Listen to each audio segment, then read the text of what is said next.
Kaganda ng mga pahabol natin ngayong taon, mamen. Eto, may isa pa tayong dumating na bagong unit dito. So, tapos na tayo dun sa mga L300 natin. Dito naman tayo ngayon sa SUV. So, ang ganda ng dumating na to. Pearl white pa to. Nissan Terra EL. Hindi ko pa natitignan yung buong detalye nito. Pero bago natin tingnan yung buong detalye nito, silipin muna natin yung body nito hanggang sa interiors kung gaano makaganda to. Oh, worth waiting ba to? So, antayin nyo to, mamen, kapag na-post ko to. Pag nalinis ko, popost ko agad. So wala pa rin tayong presyo nito ha. So popost ko na lang to kapag may presyo na tayo. Tsaka pag natapos na natin linisin. So bago nang dating lang to. So tingnan natin. So baka sunod na araw matapos natin linisin to. Popost ko agad to, mamen. Pero bago yon, silipin muna natin. Baka pwede nyo abangan tong unit na to, mamen. Pearl white pa naman to. Tara, silipin muna natin. Eto, pearl white, men. Ang gwapo rin itong unit na to. So yung mga nakikita nyo, mga itim-itim, mamen, mga dumi lang yan, mga bakat ng ulan, acid rain. So mabilis lang naman linisin yan, walang problema yan. So lalo na pag na-buffing natin to, kikintab pala lalo to.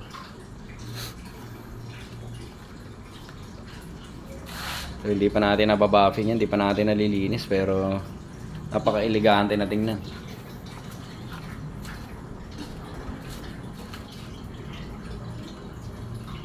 Labas pa lang nito, mamen, solid na kagad. Hindi pa natin nalilinis yan. Tingnan nyo na, gulong pa lang. Napakakapal pa ng gulong.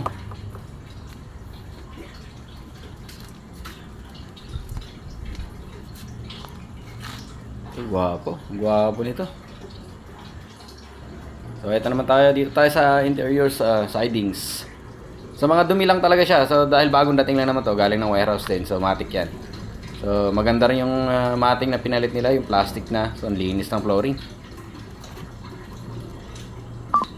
Naka-seat cover na rin. So goods na goods yan. Dagdag pogi points yan. Isa pa maganda, ang gaganda pa ng kondisyon ng seat cover nito. Ayos.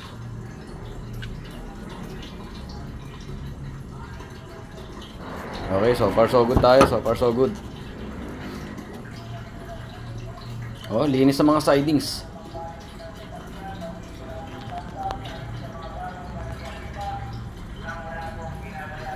Okay, dito sa gitna, ang gaganda ng kondisyon pa ng seat cover. Ang ganda rin ng pinalit na mating. So, ang linis pa talaga ng flooring niya pag inangat mo yung mating. Okay, dito sa likod, napakalinis. So, palagay ko, hindi tayo matatagal ng linisin to. Oh, kita nyo naman, pati dito sa ceiling, ang linis ng ceiling.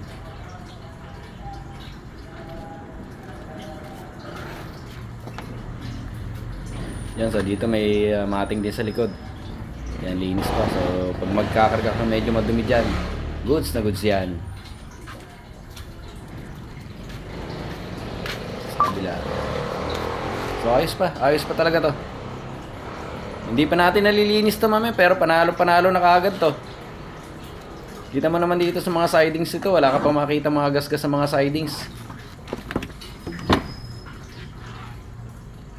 So condition nito, body tsaka interior, so goods na goods. Walang pintas, maliban sa medyo madumi pa lang to kasi syempre bagong dating lang naman, galing ng warehouse yan. So pag nalinis natin yan, sigurado ang pogi lalo nito.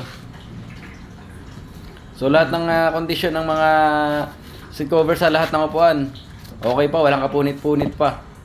So kahit yung flooring nito dito sa may driver side, napakalinis pag inangat mo yung mating. Dashboard din, goods na goods din. Alikabok lang yan.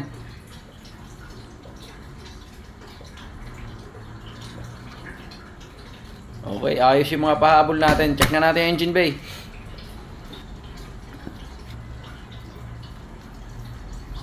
So kahit yung engine bay nga nito, hindi rin talaga siya ganun kadumi. Medyo maalikabok lang, pero ayos lang naman yan. Ang bilis lang linisin yan. Pag na-engine wash na natin yan, balik sa dating kondisyon yan. Okay, so goods sa goods. Check na natin yung milyahin nito, tsaka yung detalye mismo ng unit. Yun, so 20 plus lang pala milyahin nito, kaya pala sariwang-sariwa pa. So, pati mga gulong nito, sariwan-sariwa pa eh. Tignan natin yung detalye.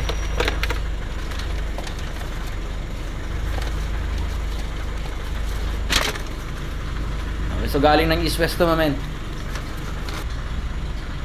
Yan, ito Nissan Terra EL na 2020 model. Okay, so abangan nyo to, mamen, ha. 20,000 plus sa milyahin nito. Panalong panalo yung mga pahabol natin na unit ngayong taon. So mamen, abangan nyo to, mamen. Ipopost ko agad to kapag natapos na natin linisin, tsaka kapag may presyo na tayo. So ang ganda nito, pearl white pa. So panalong panalo din tong unit na to, mamen. Abangan nyo to, baka naghahanap kayo nito. Sa pampanalo dito, napakalamig ng aircon nito. Dahil isa sa mga panlaban talaga ng Nissan yung aircon nila. Ewan ko kung anong ginagawa nila sa aircon nila, basta pero pagka Nissan talaga ang ginaw sa loob. Okay, so yun naman, abangan nyo lang to. Pag natapos kong linisin to, popost ko agad. Happy New Year!